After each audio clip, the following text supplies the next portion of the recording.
Mesdames et messieurs, bonsoir. Merci de nous rejoindre en direct de Al24 News pour un nouveau numéro de l'échiquier international. L'échiquier international se penchera aujourd'hui sur ce verdict tant attendu de la Cour internationale de justice pour génocide de l'antitétionniste sur Gaza. Les détails dans quelques instants.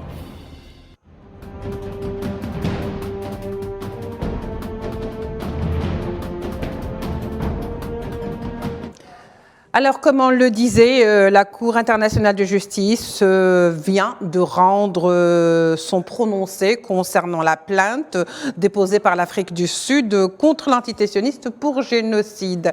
Alors, on va dire qu'il y avait beaucoup d'attentes, il y avait peut-être aussi certaines espérances de voir peut-être l'antitétionniste être condamné ou que le fait de génocide soit reconnu, mais ce ne fut pas le cas aujourd'hui. Pour en parler, nous allons accueillir avec beaucoup de plaisir nos invités. Alain Corvez, expert en questions internationales, et vous êtes également conseiller ou ancien conseiller du commandement de la FINUL au Liban. Monsieur Alain Corvez, bonsoir, merci de nous rejoindre. Bonsoir madame. Très bien. Alors, Alain Corvez, comment doit-on aujourd'hui, s'il fallait le faire, qualifier le prononcé de la Cour de justice internationale, d'autant plus qu'on s'attendait quand même à pas mal de choses, y compris peut-être un cessez-le-feu. Oui, alors... Ou une instruction dans ce sens. Oui, mais moi j'étais assez inquiet compte tenu des pressions internationales qui s'exercent dans les instances de l'ONU, que les sionistes et les Américains sont tout puissants. J'étais très inquiet sur, alors ça n'est pas un verdict, mais c'est un prononcé avant d'autres décisions qui seront prises. Et dans le fond, moi je suis plutôt satisfait de ce qui a été dit parce que c'est quand même une accusation très claire de l'antitétionniste qui a vu toutes ces actions totalement dénoncées. Et comme l'a dit en commentaire le ministre sud-africain des Affaires étrangères, de toute façon, les mesures non seulement préconisées, mais exigées par la Cour de justice internationale ne peuvent pas être appliquées sans un cessez-le-feu. Donc le mot, effectivement, cessez-le-feu, n'est pas prononcé dans les mesures qui ont été annoncées, mais on voit bien que c'est une conséquence logique de toutes les autres mesures qui ont été prises. Très bien. Alors, Alain Corvez, on va ensemble d'abord écouter les déclarations de la ministre des Affaires étrangères sud-africaine, Naledi Pandor, qui donc s'est exprimée sur la question de ce cessez-le-feu. On va l'entendre un petit moment et puis on revient pour poursuivre le débat. Je pense que l'application de cet ordre nécessiterait un cessez-le-feu. Sans cela, l'ordre ne fonctionne pas. J'aurais voulu un cessez-le-feu. Alors, comme on le voit, Alain Corvez, le regret est profond parce que je pense que la nécessité ou la priorité aurait été celle-là, c'est-à-dire avoir une décision qui irait dans ce sens. Par contre, on a eu quand même des décisions qui ont été prononcées, à savoir que peut-être il fallait peut-être parer au plus urgent, à savoir l'aide humanitaire, permettre aux Gazaouis d'avoir accès à l'aide humanitaire sans que, bien sûr, l'antitétionniste ou l'armée sioniste ne s'y mêle, puisqu'on l'a vu par le passé, il y a 2 jours de cela, Gaza, ils sont en train de mourir de faim, et lorsque les acheminements arrivent à port, eh ben, on leur tire dessus pour qu'il n'y ait pas, si vous voulez, que la population ne peut pas accéder à cette aide. Donc, c'est vrai que c'est un pas. Quel constat peut-on faire aujourd'hui des différents prononcés qui ont été faits? Moi, je crois que c'est quand même une décision historique qui a été prise, car c'est une décision de l'ONU, de la Cour internationale de justice. Bon, ça va être transféré au Conseil de sécurité des Nations Unies en demandant au Conseil de sécurité de prendre les mesures pour les faire appliquer le plus rapidement possible. Tous les crimes détaillés de l'antitétionniste ont été marqués et indiqués dans ce prononcé. Et comme vous l'avez mentionné à l'instant, le manque d'eau, les conditions sanitaires, le manque de nourriture, les Gazaouis sont affamés, tous les crimes odieux d'Israël en Palestine et à Gaza en particulier. Je rappelle qu'en Cisjordanie, il se passe des choses horribles aussi. Mais en tout cas, pour ce qui concerne Gaza, il est clair que c'est la première fois qu'une instance internationale définit toutes les atrocités que l'État d'Israël a commises. Et ça, c'est un fait très important. Et il y a un point, si vous permettez, que je vais ajouter, c'est que dans ce prononcé, il y a une mesure qui est indiquée, qui dit que tous les pays du monde sont chargés de soutenir cette décision et que les pays qui soutiendraient l'entité sioniste dans la continuation de ces activités seraient complices de génocide. Donc ça, c'est un fait très important parce que moi, je suis désolé de voir la France qui soutient encore Israël tout en donnant des bonnes paroles, mais en fait, soutient Israël. Les États-Unis, enfin tout l'Occident, dans sa majeure partie, continue à soutenir Israël en disant Israël a le droit de se défendre. Alors bien sûr, il va faire un petit peu pour faire passer la pilule, mais... On va y revenir. Alain Corvez, restez avec nous. On va juste recevoir tout de suite Gilles Devers. Maître Gilles Devers, vous êtes avocat du Front Polisario, de la cause palestinienne, mais vous êtes également chargé du dossier de la CPI, auprès de la CPI plutôt, de la Palestine pour génocide, effectivement, de l'entité sioniste sur Gaza. Maître Gilles Devers, bonsoir. Bonsoir. Alors, Maître Gilles Devers, est-ce que la question est très simple, peut-être un peu naïf, mais est-ce que c'est légitime peut-être de s'attendre, est-ce qu'un cessez-le-feu soit prononcé en tous les cas, ou est-ce que ce n'est pas du ressort de ce qu'on appellerait la CIG aujourd'hui? Non, je pense qu'il y a un problème juridique qui se comprend bien et je suis un peu surpris de la demande qui avait été faite par l'Afrique du Sud sur ce plan et de sa réaction ce soir parce que juridiquement, on prend comme référence le litige entre la décision Ukraine-Russie. Mais dans Ukraine-Russie, vous aviez les deux parties qui étaient en litige. Donc la Cour, elle pouvait prendre une décision qui était opposable aux deux. Ici, on a un litige entre l'Afrique du Sud et Israël. Mais il n'y a pas de guerre entre Israël et l'Afrique du Sud. Donc la Cour, elle peut pas prononcer un cessez-le-feu qui s'appliquerait à une seule partie au litige. Donc c'est tout, voilà. Donc je pense que la formule était, la demande n'était pas très à droite et qu'elle plaçait dans une impossibilité. Je vois pas comment un juge peut condamner un cessez-le-feu alors que l'autre partie n'est pas concernée. Donc il y a eu un communiqué du Hamas aujourd'hui seulement pour dire que s'il y avait un cessez-le-feu, il l'accepterait. Bon, mais tout ça n'était pas réglé. En revanche, qu'est-ce que dit la Cour? La Cour, elle dit il faut arrêter de tuer les personnes et elle ne distingue même pas entre les combattants et les autres. Il faut arrêter de tuer les tueries de masse. Il faut arrêter la destruction de la société et donc laisser passer l'aide humanitaire et permettre le fonctionnement des hôpitaux. Et il faut arrêter les attaques sur la question des naissances. Et donc pour faire, et vous avez obligation de le faire. Donc c'est pas un cessez-le-feu, mais c'est exactement la même chose, sauf que c'est imposé à une seule des parties. Et vu que il n'y a que cette partie en litige, que cette partie en conflit qui était dans le litige. Vous comprenez? Bon. Et je vois vraiment pas comment, ça me paraît très difficile d'envisager que la Cour ordonne un cessez-le-feu à une seule des parties. Imaginez Ukraine-Russie. Voilà, donc c'est tout. À quoi fallait-il s'y attendre? À quoi fallait-il s'attendre en déposant cette plainte? Quelles seraient les solutions ou les décisions qui permettraient d'arrêter un petit peu ce massacre et ce carnage en dehors de l'intention de génocide? Celles qui ont été prises et qui sont excellentes, je partage tout à fait ce qui vient d'être dit. La Cour, surtout dans le cadre des mesures urgentes, elle ne peut pas faire plus.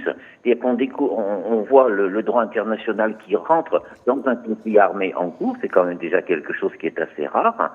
Et la Cour ne pouvait pas faire davantage. Donc on a peut-être laissé végéter cet espoir de cessez-le-feu qui était impossible à prononcer. Mais là, on a absolument tout ce qui est intéressant, c'est-à-dire que effectivement, la Cour ne dit pas simplement j'ai des soupçons, elle dit il y a des éléments de génocide. Et elle dit au niveau factuel et au niveau de l'intention. Ça va très loin dans la motivation. Elle n'utilise pas le mot de terrorisme, alors que dans les pays occidentaux, vous ne pouvez pas ouvrir le bec sans dire Hamas terroriste. Donc le mot terrorisme n'existe pas dans la décision. Oui. Eh ben oui, ce sont des choses très, très fortes. Et elle dit qu'il faut ensuite un contrôle, donc des mesures à prendre. Elle ne peut pas demander les mesures à la partie de la résistance armée, qui n'est pas dans le litige, donc c'est uniquement Israël qui doit justifier de ces mesures. Tout ça sous l'angle du contrôle des pays, et avec ce que je veux souligner surtout, c'est deux choses, c'est-à-dire une motivation. Parce qu'on regarde que le résultat d'une décision de justice, les juristes ils connaissent bien ça, il faut regarder la motivation. La motivation elle est très forte parce qu'elle dit déjà qu'il y a tous les éléments du génocide, malgré une mesure urgente. Disait ce qui a été écrit pour les Rohingyas et pour l'Ukraine, on va beaucoup plus loin cette fois-ci. On rentre vraiment dans la démonstration. Et deuxièmement, ce sont des décisions qui sont prises à pratiquement l'unanimité des juges. Ça a une force considérable et ça va obliger nombre d'États. Donc une décision de justice ne peut pas inverser un conflit, autrement on s'en serait quand même aperçu, mais je vois pas beaucoup de conflits où on a eu une décision de justice qui permette d'aller aussi loin. Alors, juste une dernière question, parce que je vais aller revenir vers Monsieur Alain Corvez pour vous laisser partir, parce que je sais que vous avez des rendez-vous en ce moment. Alors, juste une dernière question, Maître Gilles Devers. Est-ce qu'on doit s'en réjouir ou est-ce qu'on doit peut-être être encore dans l'expectative, d'autant plus que la juge qui a prononcé donc ce verdict, ou si vous voulez ce plaidoyer, avait dit qu'il fallait ou a appelé l'antitissionniste à empêcher tout éventuel acte de génocide à Gaza. Est-ce qu'il n'y a pas réellement encore...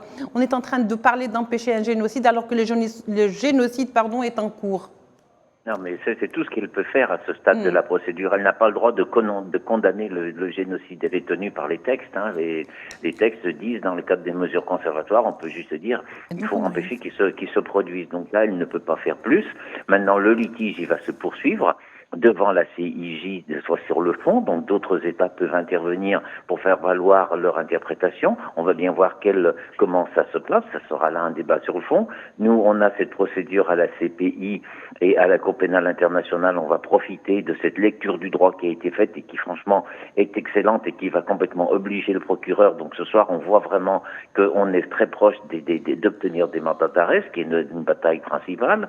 Et cette lecture du droit, pour le moment, les diplomaties font semblant de ne pas l'avoir lu, mais elle va s'imposer aux juges. Donc, on va voir ce qu'on peut faire sur les exportations d'armes. Donc, en fait, il ne faut pas attendre une décision de justice comme un interrupteur. C'était la nuit. Là, qu'on vous met la lumière. Voilà. C'est un processus. Ce processus est que l'affaire palestinienne entre entourée de droit international. On abandonne Oslo et qui enfermait dans la logique de l'autorité palestinienne qui échappait au droit. Vu que l'autorité palestinienne ne dépendait que de ce traité bilatéral, c'est un retour au droit général et c'est une très bonne chose. Voilà. Oui. Merci beaucoup, Maître Gilles Devers, d'avoir été avec nous. Avec le plaisir, bien sûr, et l'espoir de vous retrouver dans d'autres émissions. Alain Corvez, alors, il y a un point très important, puisqu'on a eu beaucoup de déclarations et beaucoup de réactions juste après que ce fut prononcé. Donc, il y a par exemple la réaction du Hamas, Alain Corvez, qui considère que ce prononcé est un développement important, je le cite, qui isole l'antitissionniste. Ce mouvement et le Hamas donc a réagi également à ça. Est-ce que, selon vous, vous y voyez des points positifs, même si on a l'impression que beaucoup de points ont été plus ou moins esquivés? En tous les cas, c'est l'impression. Non, moi, je vous ai dit d'emblée que j'étais plutôt satisfait et optimiste parce que j'étais inquiet que des pressions internationales empêchent même... Absolument, oui. de prononcer. Et en entendant Maître Gilles Devers, qui est un avocat très compétent, et donc, je me suis associé d'ailleurs à sa plainte à la Cour pénale. La CPI. Voilà. Et je suis tout à fait d'accord avec lui. Alors lui, il s'exprime beaucoup mieux que moi parce que c'est un juriste et il sait ce qui est possible et ce qui n'est pas possible. C'est ça qui est formidable chez les juristes, c'est que ils appuient sur le droit, sur les articles de droit et ils disent ce qui est possible et ce qui n'est pas possible. Dans les déclarations du Hamas et du djihad islamique que j'ai lu, également une troisième, je ne sais plus laquelle, évidemment, ils regrettent qu'il n'y ait pas le cessez-le-feu. Mais comme je vous l'ai dit tout à l'heure, ce prononcé, les mesures indiquées dans ce prononcé ne peuvent être appliquées que s'il y a un cessez-le-feu. Donc en fait, Absolument, alors, en plus, oui. Maître Devers nous a expliqué que le tribunal ne pouvait pas se prononcer sur ce sujet. Il a dit une chose très importante, Maître Devers, que j'avais noté aussi, c'est que c'est à une écrasante majorité, il y a au moins 15 juges sur les 17, je crois. Hein. Oui.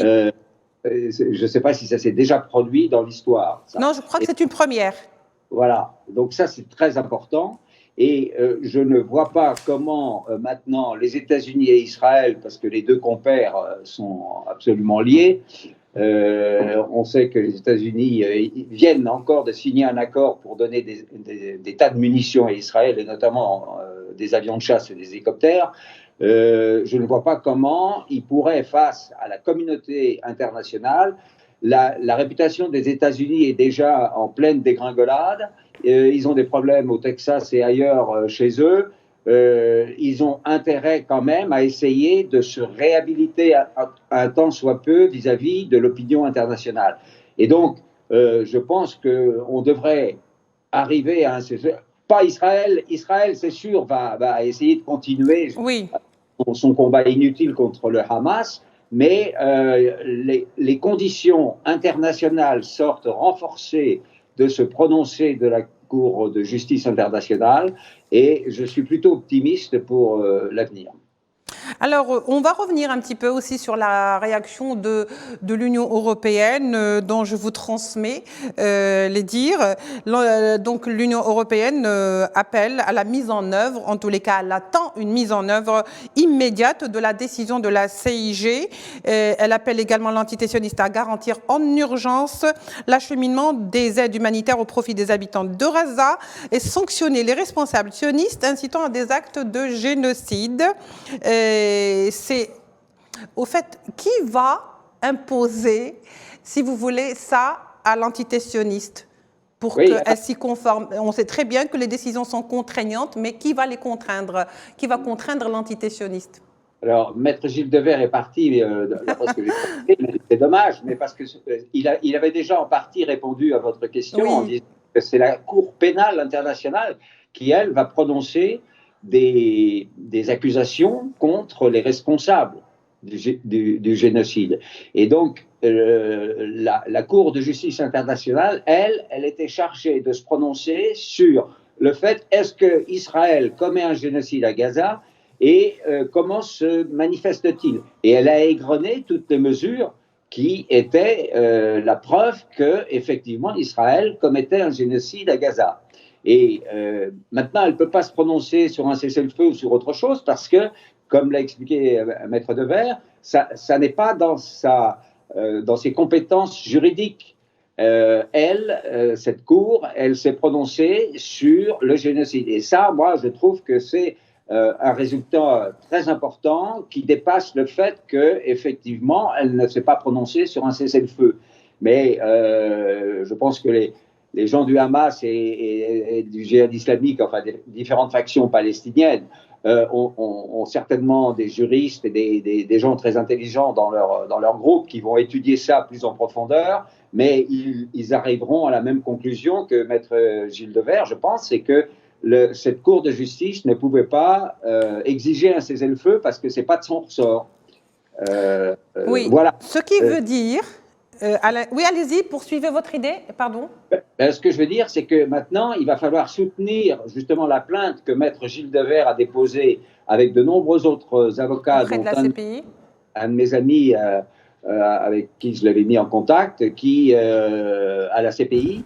Et ça, cette CPI, elle va être chargée de prononcer des accusations et de juger comme à Nuremberg, elle va juger les responsables des crimes commis à Gaza. Oui, il y a quand même dans la formulation de se prononcer, si vous voulez, dans le jeu des phrases, par exemple, l'Union européenne, et donc je disais les décisions étaient contraignantes, de cesser, donc on incite l'entité sioniste à cesser de cibler des civils et des infrastructures de base. Est-ce qu'il y a autre chose que des civils à Gaza? Ou est-ce que cet amalgame est entretenu de manière préméditée? Oui, mais il est évident qu'Israël, depuis le début, joue sur les mots et sur les réalités, puisque quand on l'a accusé depuis le début de bombarder l'hôpital Al-Shifa, par exemple, le premier hôpital qu'ils aient bombardé, ils ont dit mais c'est un repère du Hamas, ils ont des souterrains en dessous et c'est de là qu'ils mènent leurs attaques contre Israël. Ensuite, on a eu la démonstration que c'était complètement faux. Mais donc, dès le début, Israël a joué sur le fait qu'il voulait détruire l'infrastructure militaire du Hamas et qu'il y avait des dégâts collatéraux et qu'il y avait des civils qui en mouraient, mais qu'il ne visait pas les civils. Ce qui est complètement faux, parce que maintenant, on voit bien que c'est vraiment un génocide, parce qu'aujourd'hui, ils visent et ils détruisent des maisons, ils attaquent des écoles, ils attaquent des lieux de rassemblement de gens qu'ils avaient demandé de se rassembler en plus. Donc là, c'est vraiment la destruction de civils volontairement et non pas d'une infrastructure militaire. Donc l'Union européenne, vous savez, moi j'ai beaucoup de reproches à faire à cette Union européenne et je voudrais que les nations européennes... Qui a beaucoup brillé par son silence.